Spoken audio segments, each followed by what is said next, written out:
அடிக்க கட்டான ஆம்பள அள்ளி அணைக்க செட்டாளே பொம்பள ஒன்னு நினைக்க பட்டாள வீரன தொட்டு மடக்க கட்டான மாதுள மொட்டு வெடிக்க சேர்ந்திருக்கத்தானே சின்ன பொண்ணு ஆணும் காத்திருக்கேன் கண்மணியே காரணத்தோட ரெண்டுல நீ ஒன்ன தொடுமா இந்த பொண்ணு கிட்ட வெக்கப்படலாமா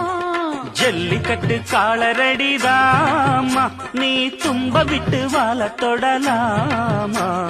பாய் மேல பூ போட்டு படிப்போமா புது பாட்டு